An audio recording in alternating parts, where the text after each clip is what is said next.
Hi guys! wait lang. Okay na ba? Alright. Hi guys, kamusta? Ako si Red Quaresma at welcome back sa aking channel. At kung bago pa lang kayo sa aking channel, huwag niyong kalimutan na mag-subscribe. At sipahin na rin tayo ni bell button dito sa baba para updated kayo kung meron akong mga bagong video na i-upload dito sa aking channel. You know? At para sa video nito, another reaction video na naman ang gagawin ko. So magre-react ako guys dito sa The Voice Kids. I don't know how to pronounce guys yung name Gionix, tama po ba? Gionix Bautista, the self-taught singer. And sobrang excited na ako guys na mapanood yung kanyang audition performance para dito sa The Voice Kids. Kaya samahan niyo ako na mag-react dito at mag-umpisa na tayo. Without further ado, let's begin in 1, 2, 3, go! Okay, bilang tayo guys ng 3, 2, 1, go! So yeah, here we go!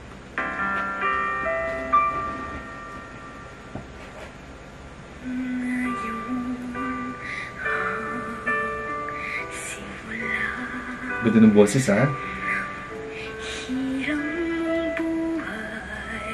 Oh, yung emotion.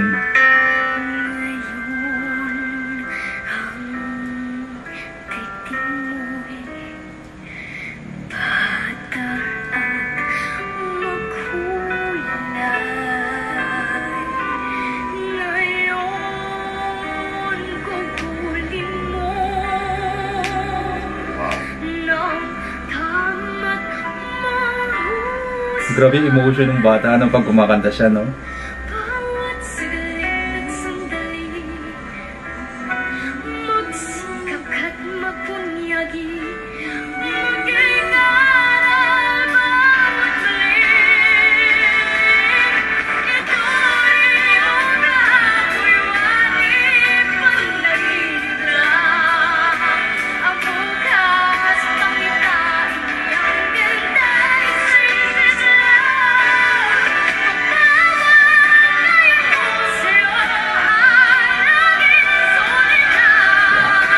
Galing.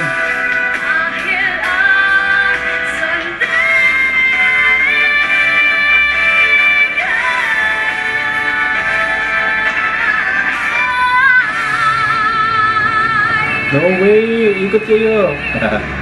Tapa ka? Yun!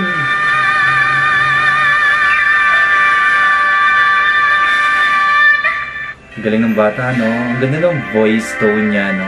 Actually, mga ganitong edad, lalo na sa mga lalaki talaga, yung softness ng boses, no? And then yung pagbirit, kayang-kaya pa talaga. Parang yung mga ganitong edad kasi, kayang-kaya pa nilang yung boses is maging female tone. Kaya nilang abutin yung mga female key. And sana habang hindi pa sila dito, nagmamatured or nagbibinata, ay wag magbago yung boses nila, no? Meron kasi mga singer naman kasi guys na kahit na nagbinata na sila is hindi pa rin nag-change yung voice nila, di ba? Karamihan kasi sa mga bata ngayon na mga ganitong edad is kayang-kaya pa nilang ma-hit yung mga nota, no? Anyways, magaling yung bata. Andun yung talent niya, yung talagang husay sa pag-awit. Yung tono ng boses niya is maganda, malinis yung pagkakaawit. And yeah, kung nagustuhan nyo to guys, bigyan nyo to malaking likes, mag-comment kayo kung meron kayong mga request na video na pwede kong gawin dito sa akin channel. You know, bye po!